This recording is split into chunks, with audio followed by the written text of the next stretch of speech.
എടാ നീ എന്നാടാ ഈ കാണിക്കുന്നേ? ഓ എന്റെ ദൈവമേ, ആരെങ്കിലും കണ്ട ആ തുണി ഇവിടെ കാണാ. ദൈവമേ, ആരെങ്കിലും കണ്ട നീ എന്തിനാണ് അവളുടെ തുണി സാധനങ്ങളൊക്കെ എടുത്തോണ്ട് പോകുന്നേ?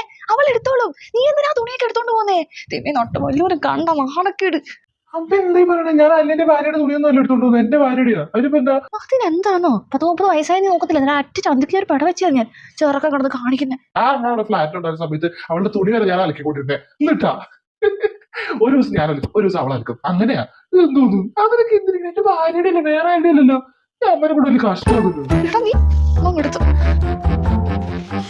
ഞാൻ പറഞ്ഞില്ല തെറ്റ്. നിന്റെ അടിവസ്ത്രം വരെ അവൻ എടുത്തോണ്ട് പോകുന്നേ. നാണക്കെടല്ലേ ഇത്? ആരെങ്കിലും കണ്ടറിയോ? നല്ലൊന്നും ചെറുക്കനായിരുന്നു. അമ്മ എന്തിനാ ഇത്ര പ്രശ്നമായിട്ട് കാണുന്നേ? മനു എടുത്തോണ്ട് പോയതേ മനുവിന്റെ ഭാര്യയുടെ തുണികളാ. അവനത് മടക്കി വെച്ചാലോ അല്ലെങ്കിൽ അതിലെടുത്ത് അലമാരി എടുത്ത് വയ്ക്കുക, അല്ലെങ്കിൽ അലക്കിയിട്ട തുണി എടുത്തിട്ട് പോയാലും ഇപ്പൊ എന്താ അണക്കട വിചാരിക്കാനുള്ളേ? മനുവിന്റെ ഡ്രസ്സ് ഞാൻ എടുക്കുന്നില്ലേ?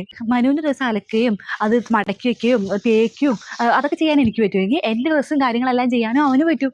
അതിനിപ്പോ ഇത്ര മോശം വിചാരിക്കണം ഇതിന് അമ്മേ. അമ്മയുടെയൊക്കെ ചിന്താഗതിയെ മാറ്റണ്ടേ? ഇതൊക്കെ ഈക്വാലിറ്റി അല്ലേ ഇതൊക്കെ?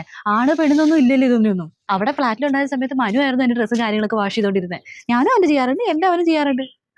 എന്റെ അമ്മയൊക്കെ ഏത് കാലത്താണ് ജീവിക്കുന്നത്? ഓരോ ചിന്താഗതികളെ. എന്റെ തുണി മടക്കി വെച്ച് നാട്ടുകാരുണ്ടാ മോശമാന്ന് പോലും. നിങ്ങളെ കൊണ്ട് നേരത്തെ ഈ പെണ്ണ് കെട്ടിക്കറി ഇവിടെ കൊണ്ടുവരാൻ തോന്നിയാവോ? എന്റെ ചെറുക്കൻ അങ്ങ് മാറിപ്പോയി. ആ പെണ്ണിന്റെ അടിവസ്ത്രം വരെ ആ ചെറുക്കൻ എടുത്തോണ്ട് പോകുന്നത്.